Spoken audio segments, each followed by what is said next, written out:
Boa tarde. Vamos começar com esta primeira aula mostrando uma área de aplicação da visão computacional que é a navegação veicular autônoma. O objetivo dessa aula aqui não é a gente entrar em detalhes de como se usa visão computacional na navegação veicular autônoma, mas sim mostrar exemplos, áreas de aplicação, tipos de problemas, tipos de solução, tá? E também apresentar para vocês um pouco da história. Tá? Faz 30 anos que eu trabalho com visão computacional e a gente esteve envolvido em muitas coisas, inclusive em algumas coisas históricas que foram bastante interessantes na época em que foram desenvolvidas e que são exemplos bons para a gente colocar aqui para vocês. Então, vamos falar um pouquinho de para que serve visão computacional na área do carro autônomo. Então, a ideia do carro autônomo é uma ideia antiga, é um sonho antigo. Aqui a gente vê uma propaganda da década de 1950. Eu me lembro quando eu era criança, eu vi essa propaganda em algum lugar, eu não sou tão velho assim, mas a propaganda foi repetida muitas vezes, foi colocada em livros também. E a gente vê uma cena aqui onde você vê uma família feliz jogando dominó no carro, enquanto o carro, de forma autônoma, leva a família para o destino da sua viagem. E olha que interessante, essa propaganda não é uma propaganda que foi produzida por algum fabricante de veículos ou uma associação de fabricantes de veículos, ela é uma propaganda de uma associação de geradores de energia elétrica. E aí, é uma coisa interessante, o carro autônomo, desde o início, esteve associado à ideia de veículo elétrico. Então, o que se propõe aqui nessa propaganda é energia elétrica é a solução para o carro do futuro. Uma segunda coisa que a gente vê aqui é uma assunção. Olha só, a faixa pontilhada no asfalto, ela está no meio do carro. Né? Então, a ideia que se imaginou lá no final da década de 1950 para o carro autônomo é de que você teria largas rodovias com uma marcação no piso que os carros seguiriam. E o que acontece quando a gente não tem marcação no piso? Bom, naquela época o pessoal não tinha resposta para isso. Hoje em dia, a gente tem muitas respostas para esse tipo de pergunta. Como eu ando em estrada de terra, como eu ando em estrada que não está marcada, como eu faço para reconhecer sinalização para seres humanos e outras coisas. Então a gente vai falar um pouco disso hoje. Nós vamos colocar isso no contexto de Brasil. O Brasil é um país que apresenta muitos desafios para a navegação veicular autônoma. E se a gente olhar historicamente, a tecnologia de navegação veicular autônoma, ela foi desenvolvida pensando-se em países muito desenvolvidos, ou como no caso dessa propaganda aqui, né, isso é uma típica cena de Estados Unidos, você vê ali atrás um carro com rabo de peixe enorme. Né? Então, são premissas que aqui a gente não tem. A gente vai falar sobre isso nessa aula também e a gente vai discutir um pouco o que a gente precisa fazer para a gente poder satisfazer os requisitos que são colocados por essas premissas. Subúrbios brasileiros são diferentes do subúrbio em São José, na Califórnia, por exemplo. Aonde que está a diferença, o que a gente precisa fazer? E aí que entra o segundo ponto, a visão computacional. Visão computacional é uma coisa que ela está na fantasia dos autores de ficção científica também lá desde a década de 1950. Quem assistiu agora o remake ali da série Fundação, de Isaac Asimov, por exemplo, aquilo ali é um livro que foi escrito em 1951 e a gente já imagina ali robôs que enxergam. E provavelmente na filmografia, a visão computacional da fantasia mais famosa foi o computador Hall, de 2001, Uma Odisseia no Espaço, né, o filme de 1969 do Stanley Kubrick, onde você tinha uma inteligência artificial numa nave espacial. Foi um filme que se tentou fazer cientificamente o mais correto possível. E essa inteligência artificial tinha essas câmeras que você está vendo aqui, com uma luz vermelha no fundo para dramaticidade, né? Eles fizeram várias outras coisas dramáticas. O próprio nome HAL é um trocadilho com IBM, né? Então, desde o final da década de 60, se vem imaginando como realizar visão computacional. E a gente vai, quando nós chegarmos no capítulo lá de redes neurais, na introdução a redes neurais, a gente vai ver que a origem da inteligência artificial baseada em modelos de rede neural, que também é a década de 1960, está intimamente ligada em você tentar resolver problemas de visão.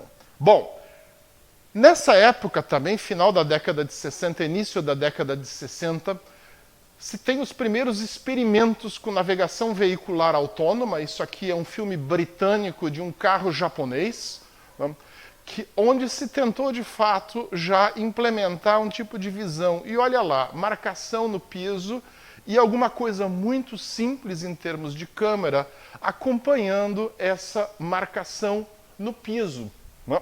Então era isso que se imaginava da visão factível, e foi o que se tentou implementar também em sistemas dinâmicos de apoio à direção, que tentam, por exemplo, manter um carro entre faixas. A gente vai ver que faixa é uma coisa que não é difícil de você identificar com visão computacional, desde que você tenha uma estrada ideal com faixas bem definidas, o que também não é Brasil, né? Então, na prática, né, talvez o projeto mais icônico da área de visão computacional foi esse projeto aqui. A pronúncia é Prometheus, porque era um projeto liderado por um consórcio de empresas alemãs, né? Ele foi financiado pelo programa Eureka da União Europeia e provavelmente foi o projeto de visão computacional e de navegação veicular autônoma mais caro que já se teve. Segundo a Wikipedia, mais de 700 milhões de euros foram investidos nesse projeto. Ele durou mais de 10 anos. E nesse projeto tentou-se trazer uma visão computacional pela primeira vez mais flexível, aonde você tinha um sistema que fazia reconhecimento automático de placa de trânsito. A gente já vai chegar lá, tá? Quem desenvolveu foi um laboratório na Universidade de Koblenz, na Alemanha, o laboratório de visão computacional do professor Lutz Priese. A gente vai falar disso daqui a pouco. Eles inicialmente, no final da década de 80, quando o projeto começou, embarcaram nesse furgão Mercedes que você está vendo aqui, né? Mais tarde, na década de 90, o protótipo passou a ser embarcado numa limusine Mercedes normal. Era a Mercedes que liderava o projeto, né? Aqui a gente tem um modelo desse carro.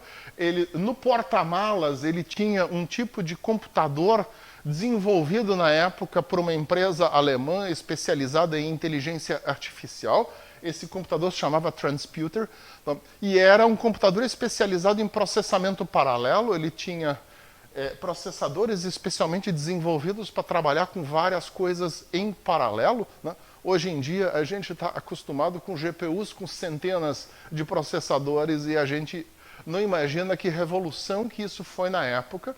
Então você imagina que essa limusine ela tinha o porta-malas cheio de computadores. Era um cluster que rodava um algoritmo só, que era um algoritmo que é esse aqui, o Color Structure Code, que foi, como eu falei, desenvolvido lá na Alemanha, na Universidade de Koblenz, que fazia parte desse consórcio, né? Aqui a gente tem uma cena que é aqui de Florianópolis, que é de uma filmagem que nós fizemos no ano 2000, mais ou menos. Quando o projeto terminou, a Mercedes permitiu à Universidade de Koblenz colocar esse algoritmo no domínio público. A gente conhecia o professor Lutz Priese e ele então nos ajudou, inclusive, a trabalhar em cima do algoritmo. A gente fez vários avanços e várias modificações aqui. E a gente vê que a coisa que é mais interessante nesse algoritmo é a placa de trânsito que você está vendo lá em cima. Então, o algoritmo tinha um modelo de como cores interagem numa imagem, que era um modelo pensado para você poder fazer a segmentação de placas de maneira a torná-las fáceis de reconhecer da forma mais rápida possível.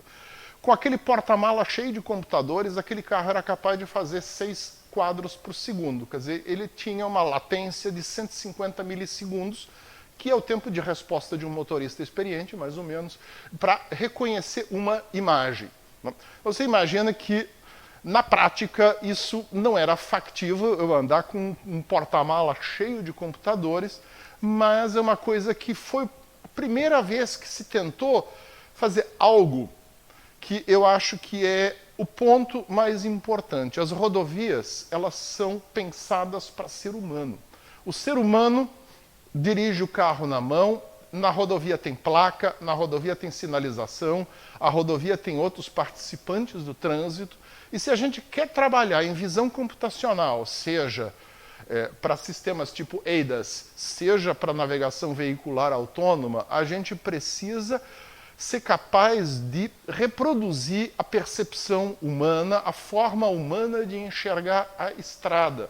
Não adianta a gente modificar a estrada para se adaptar a um carro autônomo ruim, não? Que é, por exemplo, a ideia de eu botar uma marcação especial no meio da pista, ou eu colocar um monte de transmissores de rádio ao longo da pista, como também se tentou na Alemanha uma época. Então, em 1996, a gente teve a oportunidade de ir lá para Stuttgart, para o centro de pesquisas da Mercedes, e nós, inclusive, andamos com uma cópia desse carro aí. Não foi esse que está na foto, esse aqui. Você vê na parte da frente, ele tem ainda um computador desktop.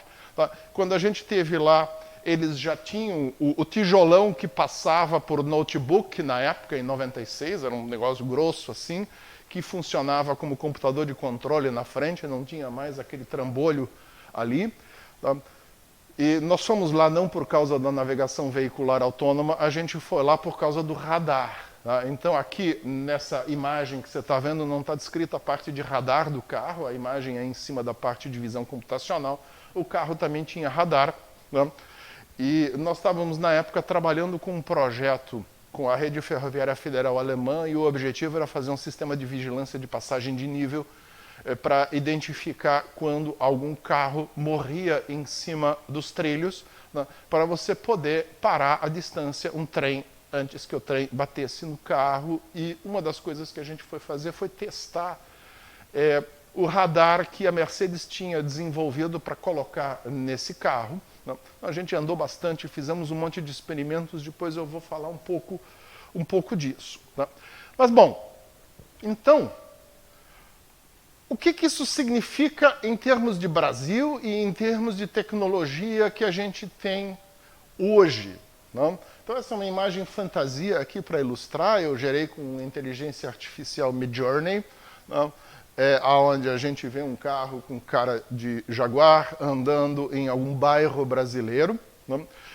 E no Brasil a gente tem uma série de coisas que tem que ser levadas em consideração e que nos apresentam desafios especiais. Então, vamos falar das funções da visão computacional, tanto para ADAS quanto para navegação veicular autônoma. Quais são os papéis que a visão computacional vai ter num carro autônomo ou num carro com sistema de apoio à direção. O primeiro ponto é a detecção do caminho navegável. O que é isso? Significa detectar o que é a parte na frente do carro ou atrás por onde o carro pode passar.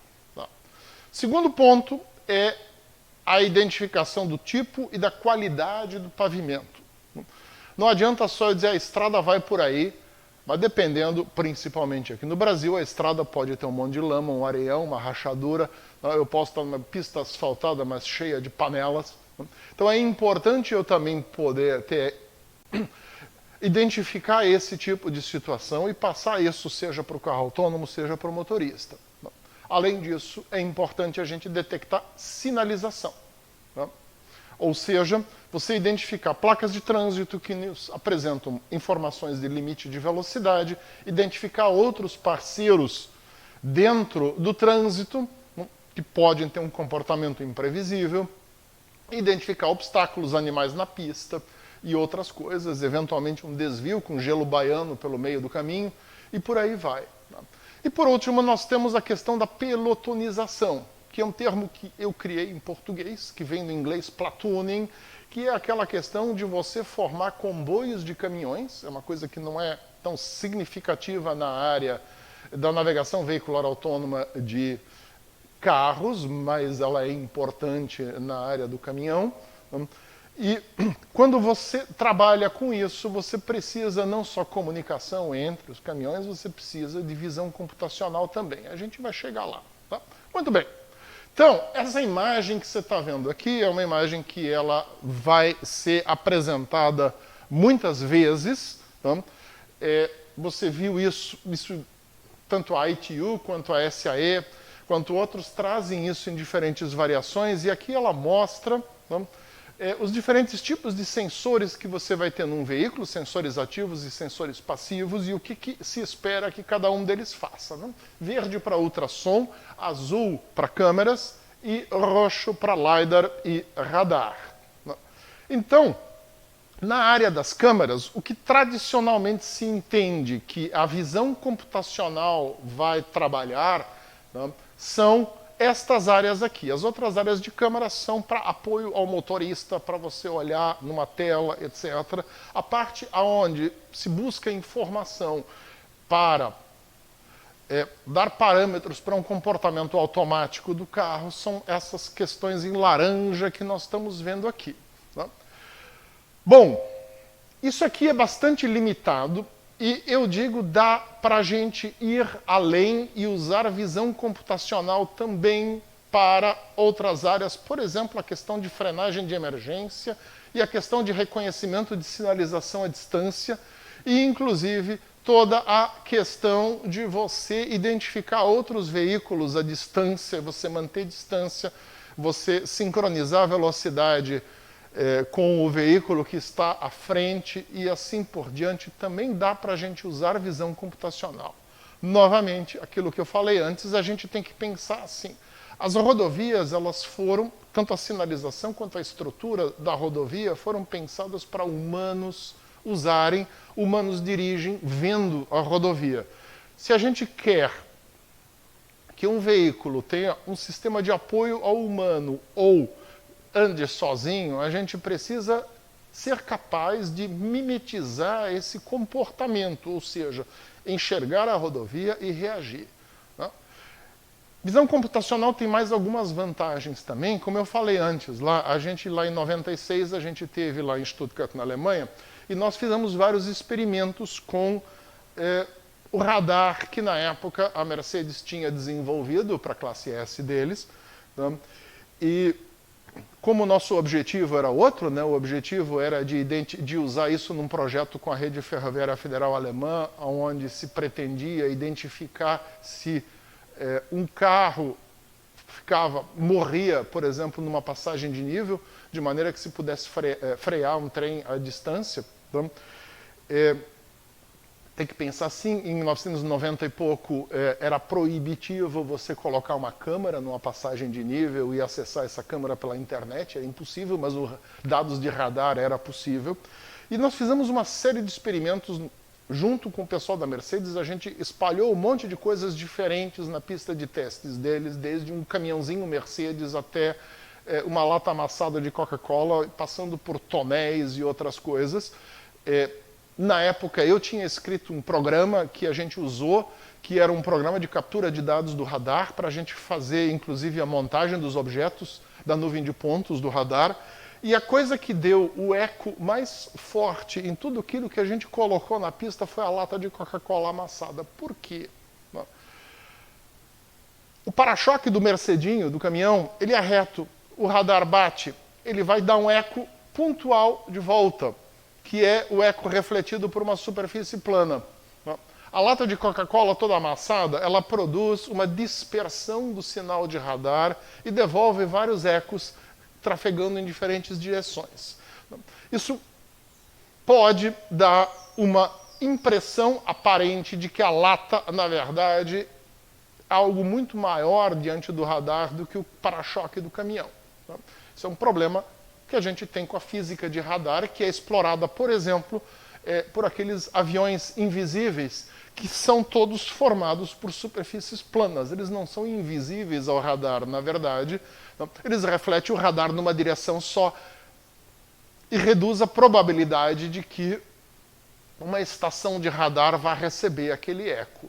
Bom, hoje em dia, passaram-se 30 anos desses primeiros desenvolvimentos e a gente tem sensores de radar que trabalham com nuvens de pontos, muitos pontos, trabalham com muitos sinais e está se pesquisando do mesmo jeito que a gente pesquisa na área da visão computacional, está se pesquisando também ali com algoritmos de inteligência artificial para você trabalhar com essas nuvens de pontos e tentar identificar. Mas isso não muda a física do radar, de que um para-choque plano vai me dar um sinal pontual e uma lata amassada faz um scattering do sinal e, dependendo do sensor que eu tenho, eu vou receber um sinal mais forte. Então, o que é a ideia mais interessante? É a gente trabalhar com isso daqui, usando radar, usando LiDAR, tá? Mas a gente trabalhar com fusão sensorial, ou seja, você trabalhar ao mesmo tempo também com informação que vem de câmeras, de maneira que você possa unificar essas informações. A câmera tem uma grande vantagem. Eu pego uma imagem de uma vez só. Tá? Eu não tenho latência entre aqui e ali. Tá? Eu tenho uma resolução espacial muito grande, eu posso trabalhar com uma imagem 4K se eu quiser. Tá? E com isso eu tenho muita informação, coisa que o LiDAR não vai me dar, porque é um dispositivo mecânico fazendo varredura. Tá? O radar não vai me dar, porque ele cria uma nuvem de pontos com muito menos pontos. Tá? Por outro lado, o radar tem uma vantagem. Numa neblina muito densa, o radar vai penetrar, a minha câmera não vai enxergar muita coisa. Então, a gente trabalhar com essas coisas em conjunto é muito mais interessante. E a gente vai ver hoje aqui o que são algumas aplicações de visão computacional que entram nessas áreas expandidas em laranja, e eu estou falando ali. Tá? E mais lá para frente a gente pode discutir como é que se pode trabalhar com fusão sensorial. Então vamos lá. Tá? Isso aqui é um carro da Waymo. Tá? Esses primeiros modelos de carro autônomo, você vê, tem um monte de sensores do lado de fora. Hoje em dia a gente já consegue trabalhar de uma maneira mais discreta com esse tipo de coisa. Tá? O chapéu que o carro tem ali é um LiDAR enorme. LiDAR tem essa desvantagem ainda. Né? Eu tenho esse dispositivo mecânico mandando laser, sinal de laser para tudo quanto é lado. Né? Agora você imagina um engarrafamento na Avenida Paulista com todo mundo mandando laser para todos os lados. Né? Então a gente tem aí várias coisas aonde eu digo visão computacional vale a pena ser investida na navegação veicular autônoma. Bom, então o primeiro ponto, a detecção de caminho navegável. Né? Eu criei mais uma imagem ilustrativa aqui com a inteligência artificial Midjourney, né? Onde eu sugeri um subúrbio brasileiro, os subúrbios que ele gera sempre tem cara de China. Mas uma característica que a gente vai ter em área urbana brasileira é a ausência de sinalização horizontal na pista, não tem faixa, não tem nada, né? Não tem nenhum marcador de meio fio. E o carro precisa identificar o caminho por onde ele vai andar. Né? Então a gente vai discutir um pouco disso daqui a pouco e vamos ver uns exemplos. Como é que a gente organiza essa questão da detecção do caminho navegável? Por um lado, nós temos a questão de que detecção de caminho navegável é a identificação visual da área navegável na frente, ou se eu estiver dando a ré, atrás do carro. Ou seja, é por onde que o carro pode passar. É uma função depois do algoritmo de planejamento de caminho, em função de outros parâmetros que eu tenho, do tipo eu estou viajando, eu estou manobrando, o que é, escolher o caminho por onde a gente vai passar. Né? Mas primeiro eu preciso identificar por onde que eu posso passar e por onde que eu não posso. Isso vale para manobra, isso vale também para um cruzeiro normal, porque a gente pode ter uma lama, um areião, uma rachadura, um animal na pista, uma série de coisas que vão me dizer ali não dá para passar, eu preciso contornar aquele obstáculo, eu preciso reduzir a velocidade e por aí vai. Então a gente precisa de várias informações para isso. A detecção de caminho navegável, ela me gera uma estrutura de dados que a gente chama de Occupancy Grid. Não tem nome em português para isso, eu uso o OG para identificar isso, que é simplesmente a área à minha frente que pode ser usada para eu navegar com o carro. A gente já vai ver um exemplo. Tá?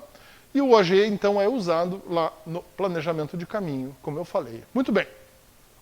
Então, como eu falei para vocês, um desafio que a gente vai ter no Brasil são vias sem sinalização horizontal, ou seja, uma pista simplesmente, o máximo que eu vou ter de delimitação é uma calçada, ou aonde acaba o pavimento. Né? E eu tenho, inclusive, a questão da estrada de terra. Tá? Isso aqui são mais imagens de ilustração geradas com Midjourney. Né? E na estrada de terra, no Brasil, não é simplesmente uma coisa para o final de semana para eu brincar de off-road. Né? No Brasil, ainda, a estrada de terra é uma coisa muito importante na logística de transportes no interior. Tá? E se a gente quer, por exemplo, desenvolver sistemas de EIDAS ou de navegação veicular autônoma para a área de caminhões, a gente precisa levar em consideração a questão de intermináveis quilômetros de estrada de terra ao a gente pensar, tá, em sistemas de detecção de caminho. Muito bem. Tá? Então, como é que se fazia isso lá no início? Se usava uma técnica que se chamava de segmentação por crescimento de regiões, onde você dizia qual é a cor esperada do pavimento e você agrupava pixels parecidos. Tá? Então, o vídeo que a gente vai ver aqui, tá, é um vídeo filmado aqui em Florianópolis em 2012. Tá? Nós desenvolvemos esse algoritmo ao longo de 2011 e ele fazia exatamente isso. É um algoritmo adaptativo, ele pega simplesmente a cor da região na frente do carro e propaga isso. Você vê marcado em verde todo o caminho navegável e o algoritmo também separa regiões em branco e com isso ele vê o que é a marcação de início da pista. O algoritmo não é perfeito, vocês podem ver aqui, às vezes o para-choque daquele carro que é cinza, que está à frente do carro que filma, é confundido com uma parte do pavimento. No momento, a sombra do ônibus ali fez o pavimento ficar muito escuro e a gente também não considerou aquilo ali como pista, agora juntou tudo de novo. Né? Então é um algoritmo muito sensível e ele tem vários problemas que a gente vê no exemplo de estrada de terra agora, que vocês vão ver aqui. Isso aqui é aqui no interior da ilha de Santa Catarina. Tá? A região que está sendo pega como semente é essa região à frente do carro que está em vermelho e a gente expande isso. Você diz, pô, mas ele está achando o caminho legal ali. Espera um momento, a gente vai ver, nós vamos chegar no final adiante ali, a gente vai ter uma sombra. Sombra de árvores no meio da pista. Tá? Você vê alguns vazamentos também para o barranco para cima e tal. Tá? Aqui, por exemplo, vazou o barranco. Tá? E mais adiante, depois da curva, vocês vão ver, vem a sombra das árvores. A hora que vem a sombra das árvores, o algoritmo falha completamente, porque o modelo de similaridade dele não leva em consideração a questão, tá, de que pode ter uma região que é muito mais escura do que o resto. Viram ali? Tá? Vocês podem, esse vídeo está na nossa playlist, vocês podem olhar ele de novo em casa quantas vezes quiserem. Vocês têm que pensar assim, isso aqui é tecnologia de 12 anos atrás. Tá? Era uma tecnologia bastante avançada. Na época, a nível de pesquisa internacional, você não via ninguém trabalhando com isso. Eu acho que nós somos pioneiros aqui em desenvolver isso aqui no Brasil e trabalhar com esse tipo de coisa. Tá? Mas é uma tecnologia que ela não serve. Tá? Não adianta. Com isso daí, eu não consigo fazer um carro andar sozinho. Tá? Ele vai me dizer que a pista acabou, que tem algum defeito ali, né? E não é o que a gente quer. Né? Então, hoje em dia, a gente usa uma técnica que é diferente, que é a segmentação semântica, que é baseada em inteligência artificial, aonde você trabalha com o significado de grupos de pixels. Como é que a gente sabe o que um grupo de pixels significa numa imagem? Porque a gente treinou uma inteligência artificial para reconhecer isso. Vamos dar uma olhada aqui. Esse é um vídeo que a gente fez em 2019, é um trabalho que nós terminamos lá por 2018. Ele também foi pioneiro no sentido de ele também trabalhar com área extra-urbana num país como o Brasil. Aqui você vê, o algoritmo é capaz de identificar inclusive defeitos na pista, às vezes ele ainda identifica errado, não? Mas o resultado é muito melhor. Então, esse é o tipo de solução que a gente vai estar buscando quando a gente for trabalhar. Olha, vai acabar o pavimento agora, não? E a gente vai entrar na estrada de terra, não? Que é uma coisa difícil. Eu preciso navegar na estrada de terra e eu preciso identificar aonde na estrada de terra existem áreas problema, buracos e outros defeitos que possam, não, colocar em risco a navegação do veículo. Não? A gente depois vai ver um pouco mais disso. Né? Aqui a gente tem mais área urbana com pavimento, não? E a gente vê areia na pista. Então, o sistema identifica onde tem areia na pista, que é uma informação importante. Ali eu tenho que diminuir de velocidade, não?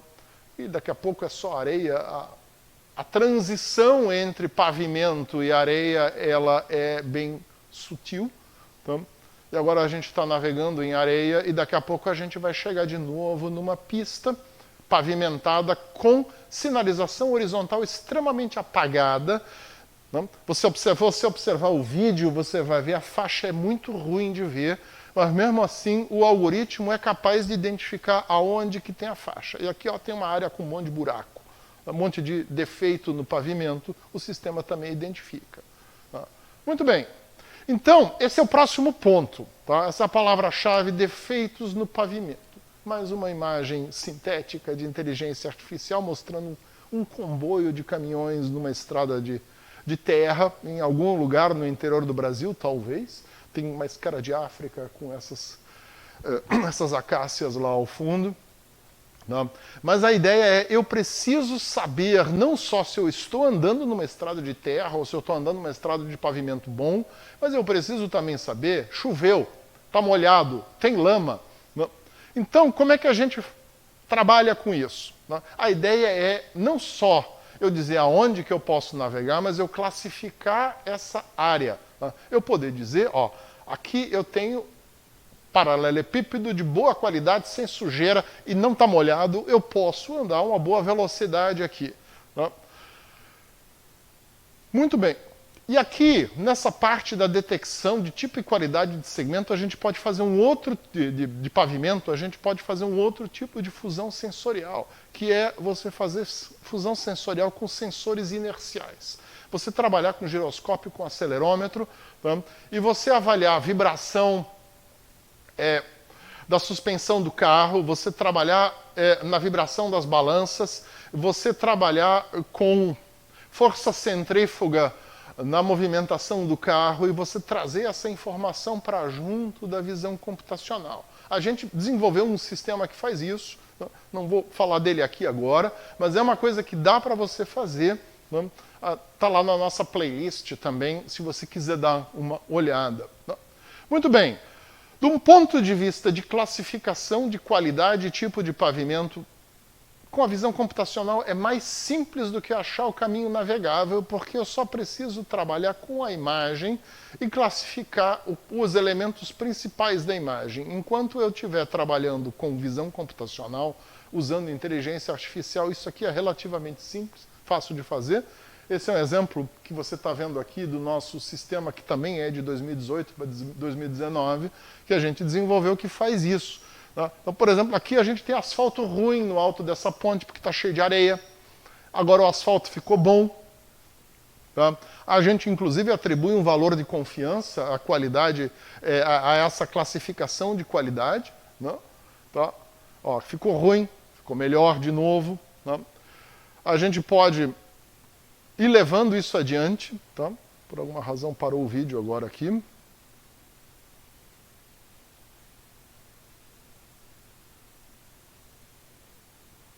Ó, aqui a gente tem um outro exemplo. Aquele vídeo lá, por alguma razão, resolveu não funcionar, mas não importa. Aqui a gente tem também, ó, paralelepípedo, lajota, na verdade, depois terra. Né? Então, se você está trabalhando com um ADAS, onde o objetivo não é que o carro ande sozinho, mas sim você prover informação ao motorista sobre o nível de risco daquele pavimento por onde você está navegando, basta a gente trabalhar com esse tipo de coisa que você está vendo aqui. É perfeitamente factível a gente produzir informação útil para o motorista. Muito bem. Vocês podem, esses vídeos estão todos lá na playlist, vocês podem olhá-los com calma. Tá? Existem mais coisas que a gente precisa levar em consideração. Tá? No Brasil, a gente vai ter vias muito danificadas. Tá? Então você pode pegar um sistema desses e usar para identificar principalmente os defeitos. Tá? E você pode, aqui a gente vê um monte de tipo de defeitos sendo identificado, e você pode, inclusive, tá, trabalhar só com os defeitos. Onde isso é útil? No ADAS, isso aqui é útil, onde eu não preciso saber qual é o caminho navegável. Tá? Eu só preciso saber se o caminho navegável é bom ou é ruim, tem muito buraco. Uma empresa de logística também pode se interessar por algo assim. Tá? Eu tenho a frota de caminhões. A minha frota de caminhões anda por muitos caminhos diferentes. Esses caminhos vão produzir nível de desgaste diferente dos caminhões. Tá? E eu preciso saber o que são caminhos bons e caminhos ruins. Eu posso gerar estatística automática de por quanto buraco um determinado caminhão passou e que tipo de buraco era esse, né? Simplesmente usando um sistema desses. Então, além de eu ajudar o motorista a andar mais devagar, tá? Eu também posso gerar estatísticas que depois, para o expeditor, são úteis. Porque vai dizer, ó, se eu tenho 3, 4 caminhos possíveis para chegar de A a B, e esse caminho é muito ruim, me provoca um desgaste grande, eu posso ir para o outro, por exemplo. Muito bem. Então, a gente viu duas coisas aqui, que são de visão computacional moderna, que são a classificação de imagens e a segmentação semântica, e elas estão mais ou menos em extremos. A classificação de imagens é a forma mais simples, a segmentação semântica é uma das coisas mais complexas com visão computacional. Existem coisas no meio que são a detecção de objetos. A gente também viu ali visão computacional clássica, né, com algoritmo de crescimento de regiões, mas de um ponto de vista do que se usa hoje na visão computacional para carros, a gente vai sempre falar de inteligência artificial. Bom, quando eu estou falando de detecção de sinalização, obstáculos, parceiros e outras coisas, eu vou identificar objetos, eu não vou me preocupar em dizer exatamente qual é a área que esse objeto está ocupando no meu campo de visão, porque isso não é relevante para mim. Eu preciso saber, tem um cachorro ali, tem uma placa de pare lá, tem uma estrutura de contenção da pista aqui, que alguém puxou para o meio da pista porque tem uma obra adiante e a estrutura de contenção está no meio da pista, eu tenho que parar ou desviar dela. Tá? Então eu só preciso dessa informação. Para isso a gente usa uma técnica chamada detecção de objetos e ela serve para a gente identificar essas coisas aqui. Sinalização vertical, tá? Estrutura de contenção, outros participantes do trânsito, inclusive para identificar se eles são uma ameaça ou não, ou seja, tem um grupo de pessoas andando ali, isso é uma coisa. O grupo de pessoas mudou de direção e ele vai cruzar a frente do carro lá adiante, aonde o meu carro vai passar pela trajetória dessas pessoas. As pessoas, apesar de ainda não estarem na frente do carro, tá, do jeito que elas mudaram de trajetória, elas vão ser uma ameaça quando o meu carro estiver lá na frente. Então, eu preciso de alguma forma ser capaz de prever isso e avisar o motorista. Né? Isso é mais importante do que dizer que tem uma bicicleta na frente do carro, porque quando o carro chegar lá, a bicicleta já saiu. Ou não, se ela estiver parada. Eu preciso também identificar isso. Então, como é que a gente trabalha com isso? A técnica de detecção de objetos, ela faz exatamente isso. Ela identifica coisas na imagem. Né? Aqui a gente tem uma rede neural que chama RCMask-RCNN, e ela identifica objetos, ela foi treinada com essa daqui, específica, eu uso para dar aula. Tá? Aqui é o campus da UFSC, que a gente está vendo aqui. Antes era a Avenida Beira-Mar, em Florianópolis. Tá? E ela usa um conjunto de dados que é público, que se chama Common Objects in Context, que tem essas coisas. Isso aqui eu filmei de bicicleta no campus. Tá? Tem a minha sombra da bicicleta ali. O sistema acha que sou eu de bicicleta, apesar de ser a minha sombra projetada na frente. Aqui nós temos a interminável fila do restaurante universitário da UFSC. Tá? E essa técnica de detecção de objetos é o que vai nos ajudar, tá, a identificar ameaças, placas de trânsito, estruturas de contenção e por aí vai. Muito bem. Tá? Ou cenas do Star Wars. Tá? E o que eu faço com isso? Tá? A gente pode começar, em cima disso, a aplicar uma série de outras técnicas. Existe uma coisa chamada fluxo óptico, que me permite associar vetores a um objeto em movimento numa cena e poder prever para onde que esse objeto vai. Com isso, a gente consegue identificar se algo é uma ameaça ou não. A partir disso, eu posso interpretar o que eu estou vendo, para onde que o que eu estou vendo está indo, né? Prever se esse alguém que eu estou vendo, que está se movendo, que está indo numa determinada trajetória, vai cruzar a trajetória do meu veículo em algum momento, né? Ou possivelmente, e assim pode me avisar antes mesmo, né, de eu ter algo ali em rota de colisão. Né? E aí a gente tem uma informação como essa que vocês vão ver aqui agora. Tá? Eu começo trabalhando com a identificação, a segmentação, a classificação e no final, o que vocês estão vendo no vídeo lá de baixo, tá? O terceiro vídeo, é justamente isso. Cada coisa em movimento ou coisas importantes paradas, elas têm um rótulo que diz o que é, se é uma ameaça e que tipo de ameaça que é, e que me permite, com isso, planejar o que eu vou fazer em relação a isso. Eu diminuo a velocidade, eu paro, espero passar e por aí vai. Então são coisas que a gente pode fazer que vão muito além de eu identificar uma placa de pare.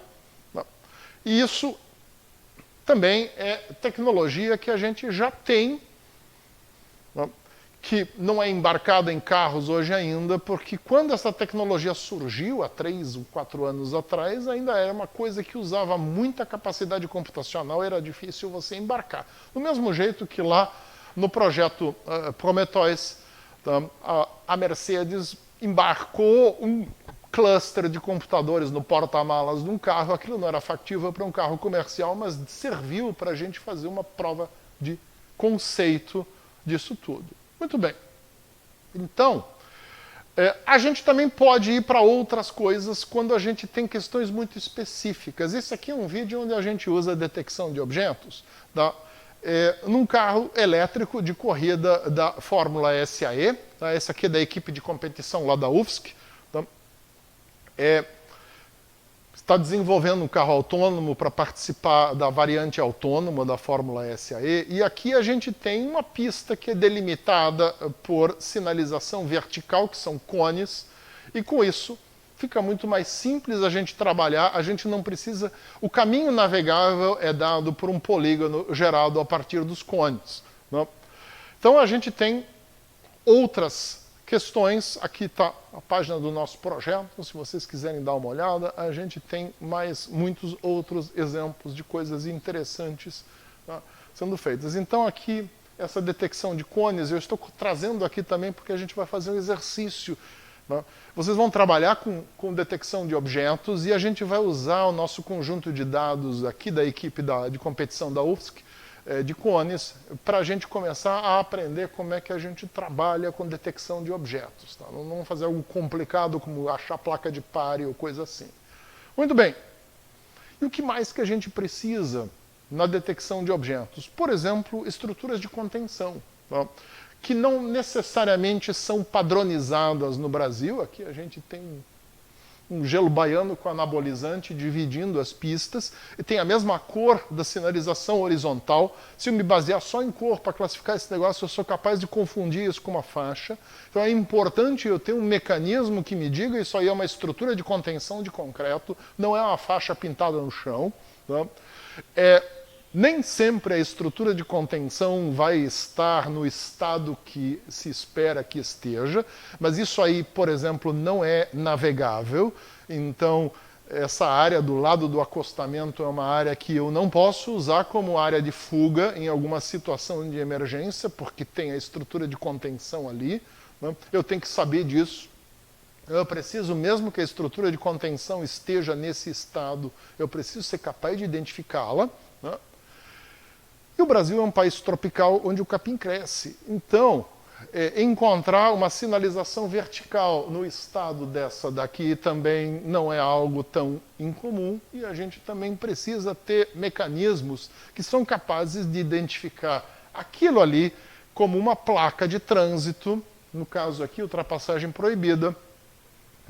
Então, são desafios adicionais que nós temos para a gente trabalhar com navegação veicular autônoma no Brasil. Tá?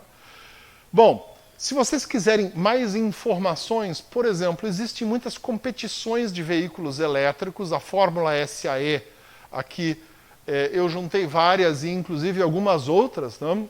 Hoje a gente tem 3 grandes competições de carros em tamanho mais ou menos real. Tá? A Fórmula SAE, como você vê por esse exemplo aqui, tá?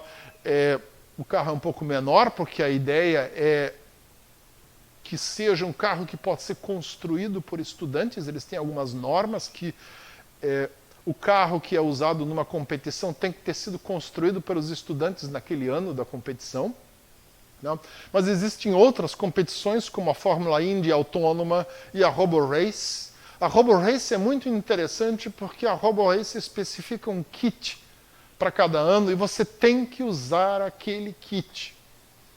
O carro tem que ser daquele jeito, tem que usar aqueles mecanismos, etc. A única diferença entre um carro e outro é o software. Isso exige que quem vai participar dessa competição foque no desenvolvimento do software do veículo, né? Diferentemente da Indy ou da Fórmula SAE, onde a gente tem parâmetros, mas aonde a equipe pode ser criativa na hora de trabalhar com o projeto do veículo. Né? Então a gente tem uma playlist que nós criamos com vários vídeos dessas competições e outras coisas, está a URL aqui para vocês. Tá? Vocês podem, é fácil de ver, NVA Outdoors. Tá?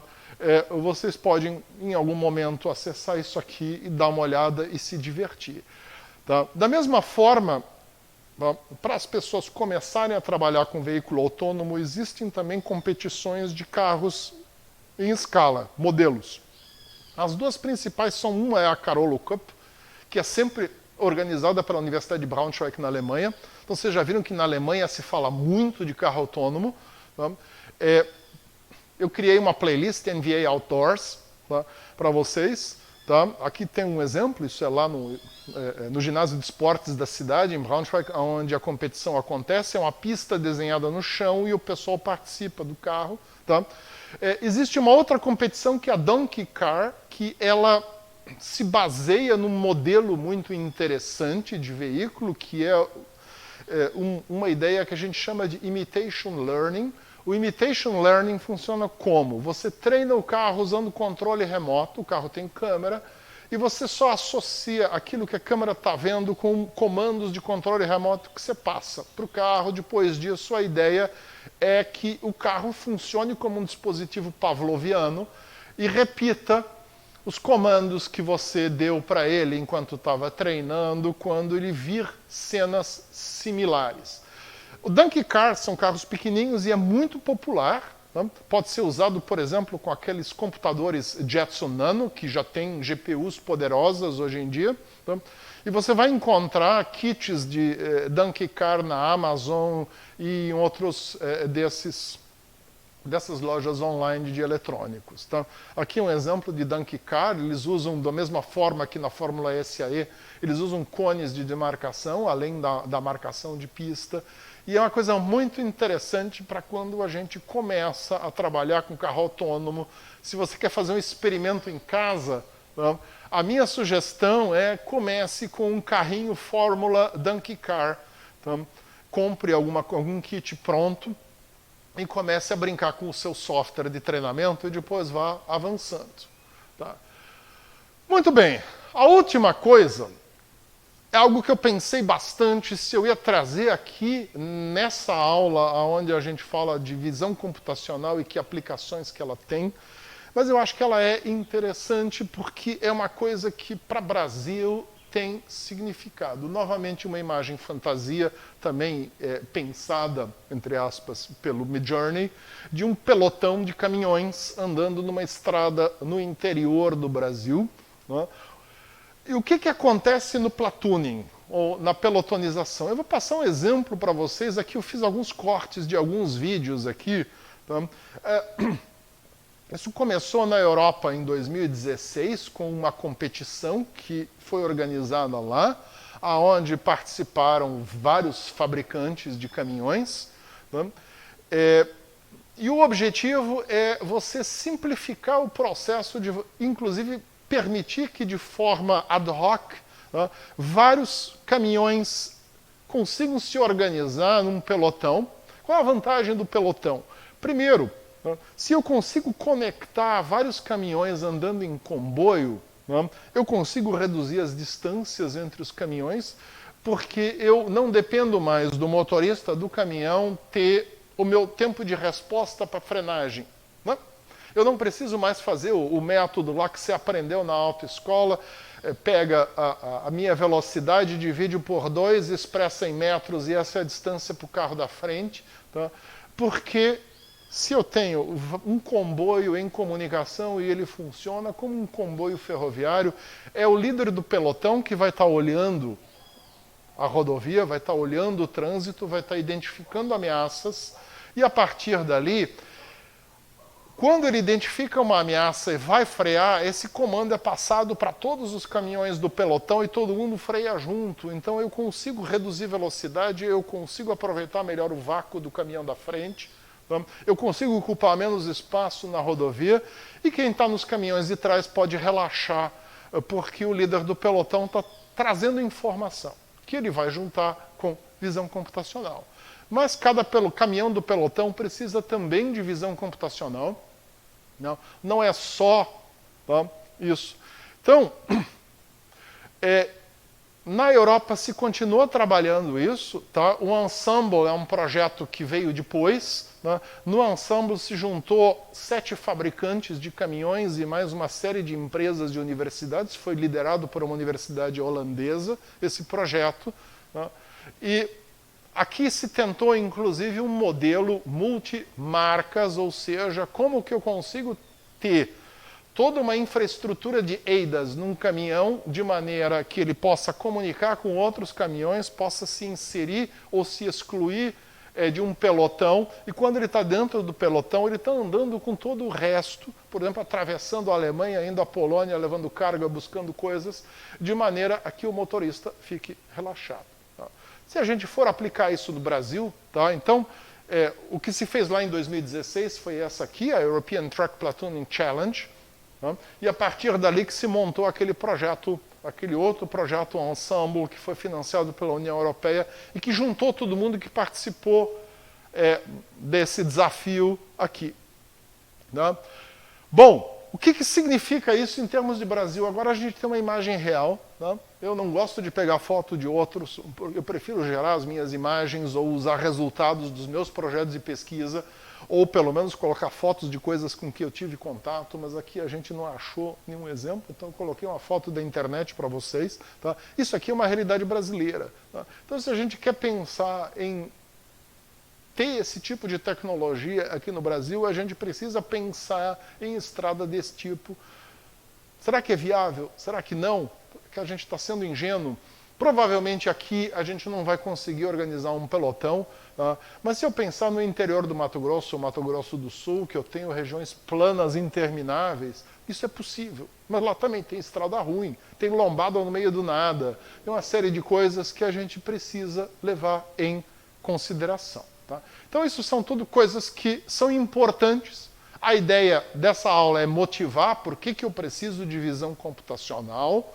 Né? Quando eu estou falando de carro elétrico, quando eu estou falando de veículo autônomo, quando eu estou falando de sistemas de apoio ao motorista. Né? Porque eu preciso pensar fora da caixinha. Quando eu digo não, tradicionalmente a gente usa radar para sensoriamento de longa distância, mas será que é importante a gente não pensar também como é que eu posso apoiar esse radar com visão para evitar falsos positivos, falsos negativos, melhorar a segurança do que eu estou fazendo? Então, uma série de coisas que nós vamos ter oportunidade ao longo da disciplina de discutir, e a ideia aqui é trazer esses exemplos para vocês. Muito bem. Tá? A nossa tradicional página de final, tá? Esse material aqui é Creative Commons, você pode usar isso aqui à vontade, desde que você cite a origem, desde que você não cobre de ninguém para usar, ou seja, não vá vender um curso usando esse material, mas de resto está aí à sua disposição, à vontade. Lembre sempre de citar quem são as entidades da UFSC que participam da organização dessa aula. É isso, gente. Até a próxima aula. Tchau!